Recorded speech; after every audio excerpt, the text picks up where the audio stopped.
Hello viewers, welcome to true snippets. இன்றைக்கி நம்ம சேனலில் சமையல் மற்றும் வீட்டு குறிப்புகளை தான் பார்க்க போகிறோம். வாங்க பார்க்கலாம்.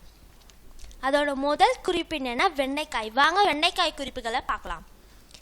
வெண்டைக்காய் நறுக்கும் போது அதோட கீழ்ப்பகுதியை எடுத்து தூக்கி போடாமல் எடுத்து தோசை மாவு கூட சேர்த்து அரைச்சிங்கன்னா தோசை மாவு உங்களுக்கு சாஃப்டாக இருக்கும், தோசையும் ரொம்ப டேஸ்ட்டாக இருக்கும். உளுந்தை கொஞ்சம் குறைச்சிக்கோங்க. அடுத்த டிப் என்னென்னா வெண்டைக்காய் வதக்கும் போது தயிர் கொஞ்சம் ஆட் பண்ணிங்கன்னா அதோட பிசுப்பெல்லாம் போயிடும்.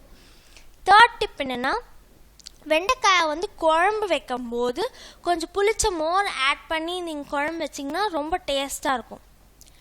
அடுத்த டிப், வெண்டைக்காய்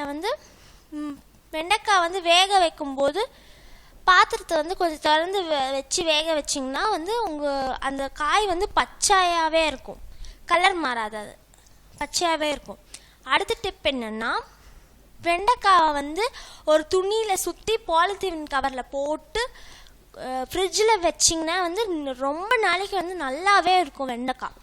அடுத்த டிப் என்னென்னா வெண்டைக்காயோட தலையும் வாழையும் வெட்டிட்டு ஃப்ரிட்ஜில் வச்சிங்கன்னா